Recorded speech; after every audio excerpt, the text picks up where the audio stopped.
Nobody in Calhoun County gave a 15-year-old black boy much credit for anything, least of all the kind of thinking that would outlast every man in that diner by 40 years.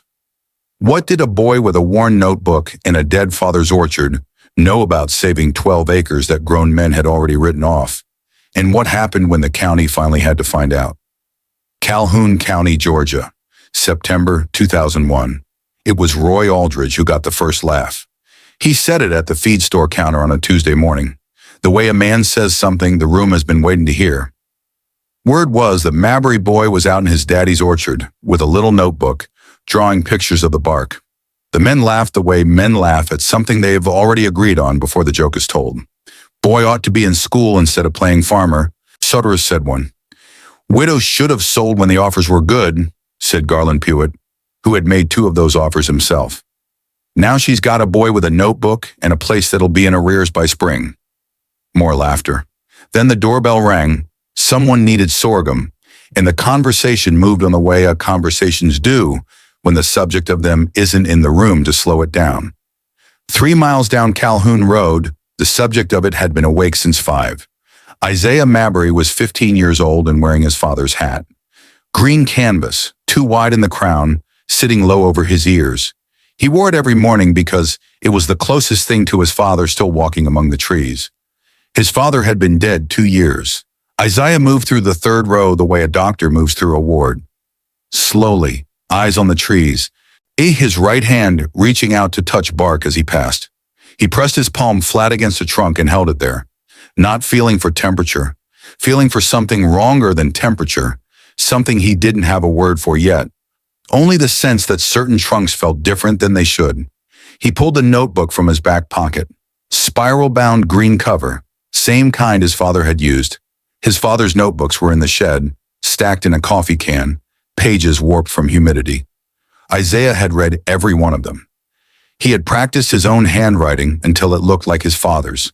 Tight, vertical, each letter placed with the same economy his father brought to everything. September 14th, 2001. 3rd row, trees 31 through 44. Checked bark on southwest face. Trees 36, 38, 41, 20, and 44 show same rough patch. 6 inches up from soil, 8 to 10 inches long. Same side, same height. Every time, he pressed his thumb into tree 38 and felt the bark give slightly under pressure, softer than the rest. He wrote, soft, like the wood under it isn't what it should be. He walked to the end of the row and looked back. In the morning light, the southwest faces of the trunks caught more sun than any other side. He noted it, wrote it down. He had been writing things down for 8 months. His father, Doris Mabry, had started the orchard in 1979. 12 acres, 211 trees. A patient man who taught his son to check each row with his hands before his eyes. A man who couldn't name his trees had no business owning them, his father had said, walking this same row when Isaiah was 9. You learn a tree the way you learn a person. Slow. Both hands. You pay attention before you have an opinion. Isaiah had gone back through his father's notebooks and mapped 6 years of tree losses on a grid. 1 dot per tree, 1 row per year. 11 trees total. Every dot was on the same side. Weather didn't have a side. He wrote that down too. The community's opinion had formed the previous spring when he started asking questions. He'd stopped Roy Aldridge's son, who drove the county extension truck on Tuesdays, and asked whether southwest bark damage had a known cause. You mean winter kill, the man said. I mean damage that's always on the same side, Isaiah said. He explained slowly that losses happen, that winter kill was winter kill. Isaiah said his father had replaced 11 trees in 6 years. And Aldridge's son gave him the look Isaiah was coming to recognize. The look that said the conversation was over, not because the question was answered, but because the person asking wasn't worth the answer. Isaiah wrote that night, when I say something the men here can't fit into what they already know, they don't argue. They look at me like I'm slow, like the thing wrong is me, not their answer. The moment that settled in deepest came on a Thursday afternoon in October. He was in the shed sorting tools when he heard voices on the porch. Garland Pewitt and Vernon Aldridge, the biggest peach grower in the county, a man who'd shaken his father's hand at church for 20 years. Isaiah stood still with a wrench in his hand. Woman's running herself into the ground, Pruitt said. Pride, Vernon said. Both of them. Boy's 15.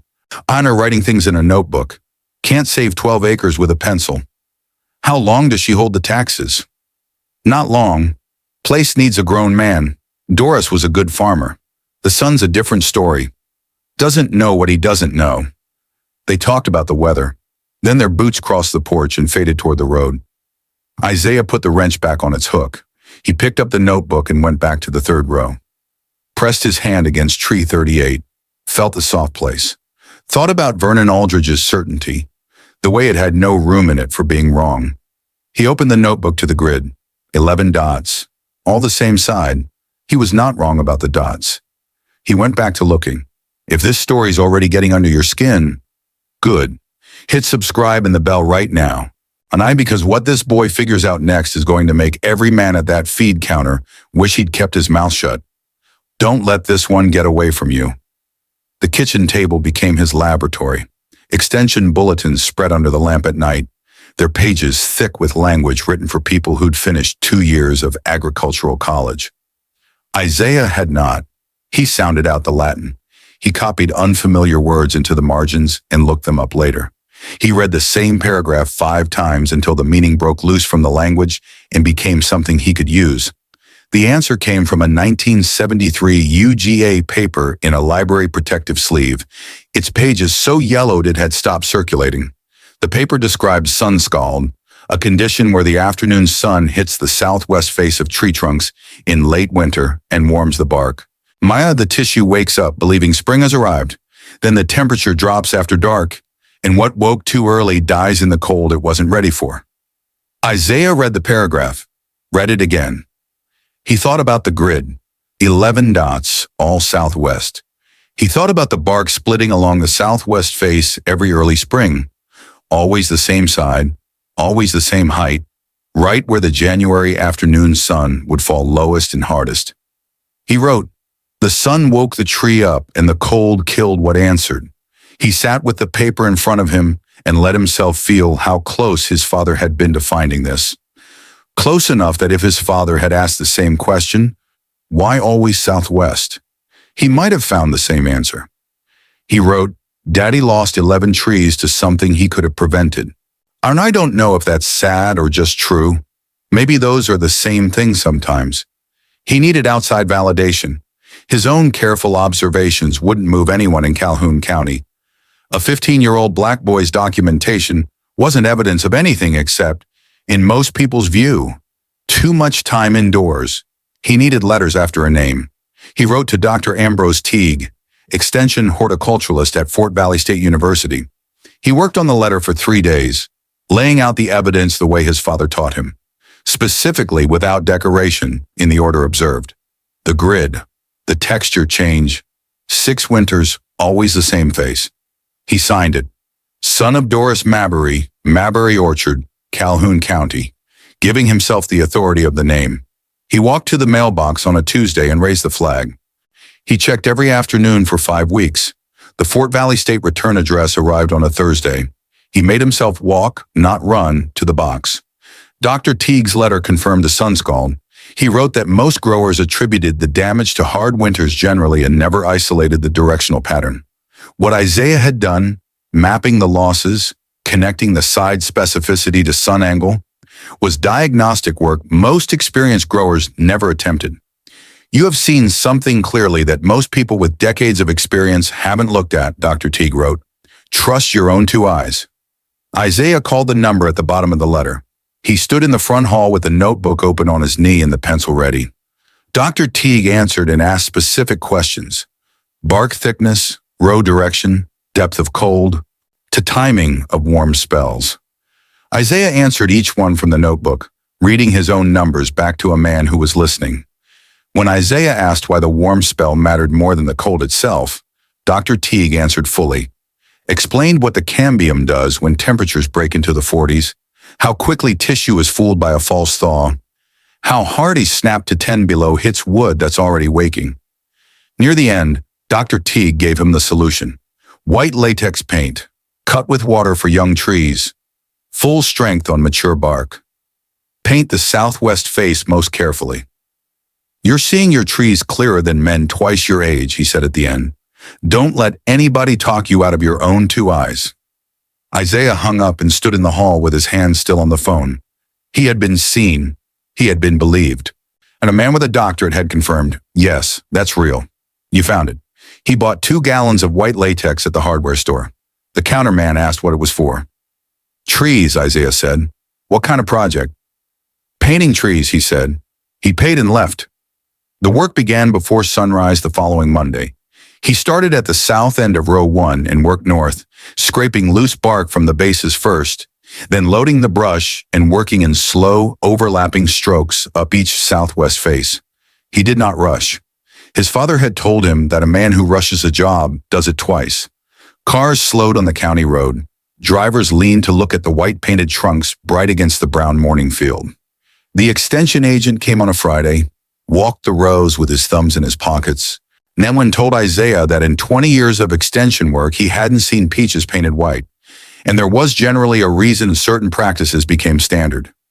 Isaiah said Dr. Teague at Fort Valley had confirmed the mechanism.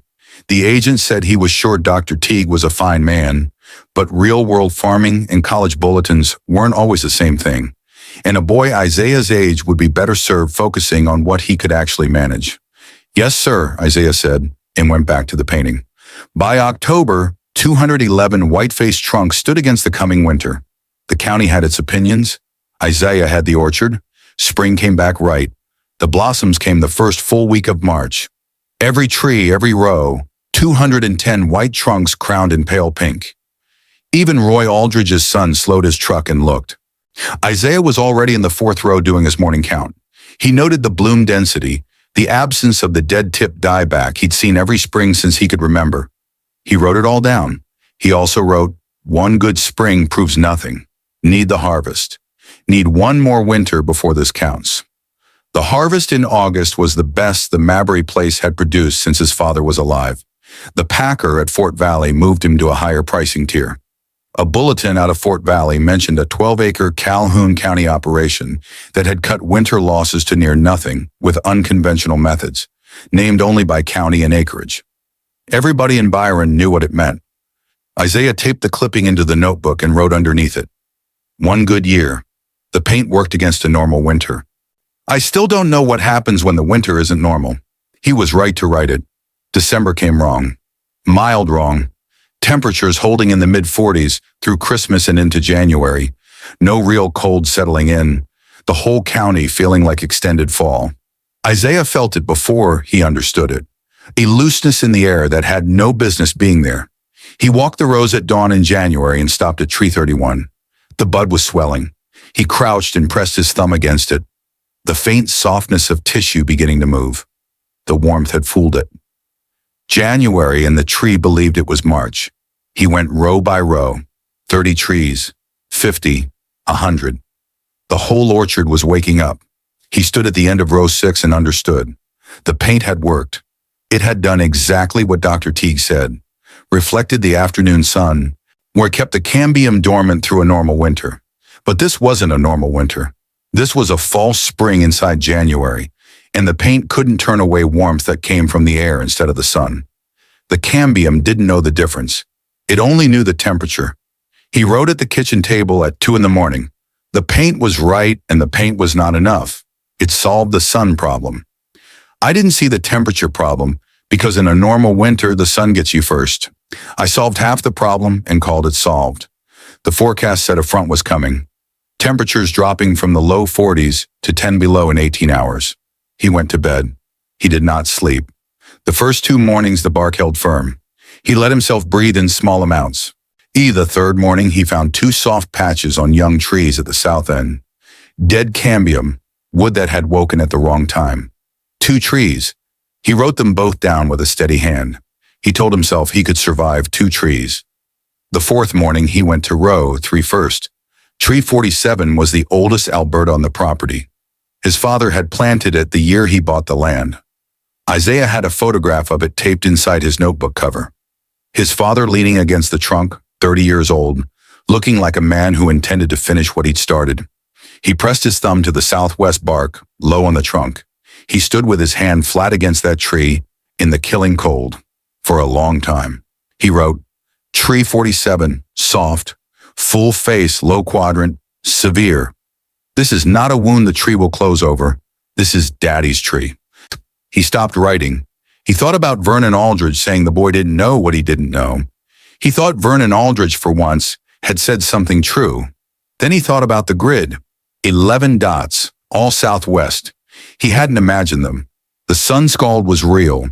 One bad winter didn't make the seeing wrong. It made the solution incomplete. He opened the notebook. He wrote, "I have to wrap them." He bought enough burlap for 210 trunks and started the next morning. He knelt in frost-hardened soil that went through his jeans in minutes, hands going stiff and white inside an hour. When he couldn't hold the burlap, he went inside, ran warm water over his hands, and went back out. 11 days. A man hauling feed slowed on the county road and stared at the boy on his knees in the worst cold of the year, winding burlap around tree after tree like dressing wounds. The story moved through the diner by nightfall. The Mabry boy had cracked, painted the trees white and now bandaging them, driven mad by isolation and failure. The laughing came back, harsher now. Isaiah heard it secondhand. The cold didn't care what the diner thought. But one night, his hands too stiff to hold a pencil right, he let himself write what he hadn't written. Maybe they're right. Maybe Daddy's whole orchard dies because I was too stubborn to let grown men run it. Then, no, the dots are real. The paint was right. I'd rather be wrong on my feet than right sitting still. He closed the notebook, got up before light, and went back out. The spring after the burlap winter came quietly and completely. The wrapped trunks held. The 7 scarred trees the extension agent had wanted, cut and burned, pushed out hard in March. Tight green growth, the kind that means a tree is taking back ground. Isaiah documented every one, measured the new shoots, dated every entry. Tree 47 he left standing as long as he could. He watched it leaf out thin and yellow through May, the bark splitting up the scaffold branches as the dying moved from inside out. By July, it had set no fruit and would set none. He carried the saw out to row 3 in August. He stood in front of his father's tree for a long while. The cut was clean and quick, the way you'd want it done to you. He shut the saw off and stood over the stump without moving.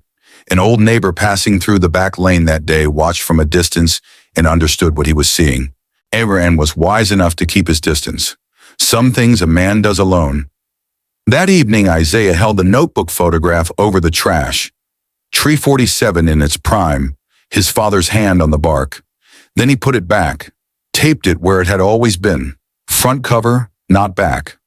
Not as a memorial to failure, but as a permanent reminder of incompleteness. The tree had taught him the most important thing he would ever know. Being half right is its own kind of wrong.